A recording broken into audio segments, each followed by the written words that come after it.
A few moments later.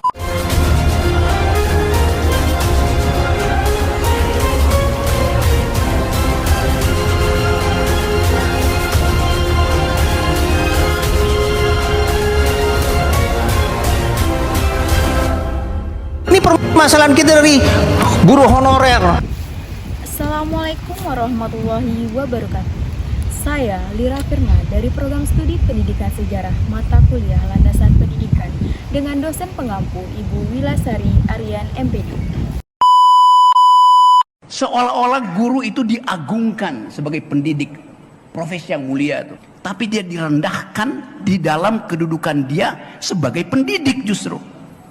Guru honorer ada berapa sekarang? Mungkin ada 6.000, 7.000. Bertumbuh terus tuh.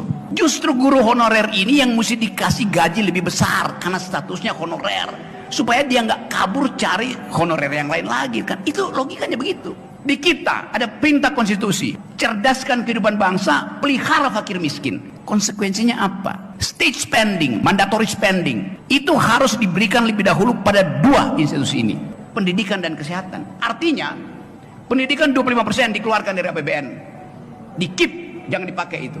Kemakmuran 25% di keep, ini perintah konstitusi. 50% anggaran itu dibagi dulu pada dua sistem ini, baru boleh bikin jalan tol. A few moments later. Pemerintah akan menghapus status kepegawaian non-ASN atau yang biasa kita kenal dengan tenaga honorer per tanggal 28 November 2023 mendatang. Saat ini pihak Kementerian Pendayagunaan Aparatur Negara dan Reformasi Birokrasi tengah melakukan penataan terhadap tenaga honorer di instansi pemerintah. Karena para honorer ini dianggap memiliki peran yang besar. Di sini saya akan memberikan pendapat berita tentang isu akan dihapuskannya guru honorer. Seperti yang kita ketahui bahwa peran guru sangatlah penting di bidang pendidikan. Dan seperti yang kita ketahui juga bahwa tidak semua guru di Indonesia sudah PNS atau pegawai negeri sipil.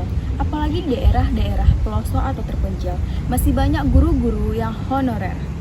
Menurut saya tidak setuju dengan berita yang akan dihapuskannya guru honorer tersebut. Karena akan banyak merugikan orang-orang, terutamanya para guru honorer dan juga para peserta didik. Bagaimana nantinya dengan nasib para guru honorer yang susah payah menyelesaikan jenjang pendidikan untuk menjadi seorang guru, tetapi ia kehilangan mata pencariannya? Dan bagaimana nasib para peserta didik yang kekurangan tenaga pendidikannya?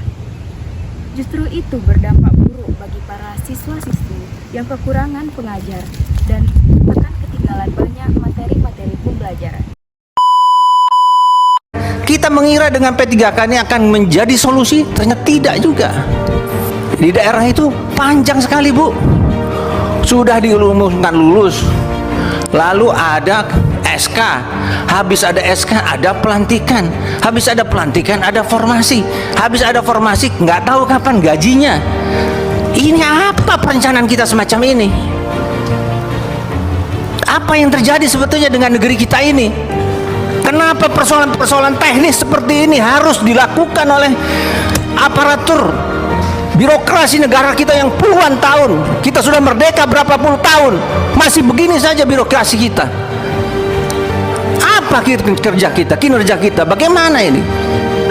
Mohon maaf saya bicara, ini masalah menyangkut kemanusiaan. Sekarang sudah banyak orang menangis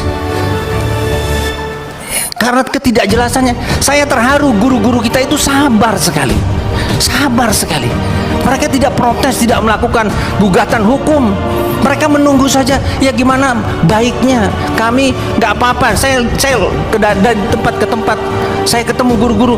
Iya, kami berdasarkan musyawarah kami tempatkan saja meskipun dia belum jelas formasinya. Ya kami gaji bersama-sama iuran supaya dia bisa dapat ongkos berjalan ke sekolah. Itu penyelesaian kekeluargaan di masyarakat. Masyarakat membantu negara, bukan negara yang membantu masyarakat. Sekian pendapat yang dapat saya sampaikan tentang berita akan dihapusnya guru honorer, dan saya akhiri. Assalamualaikum warahmatullahi wabarakatuh.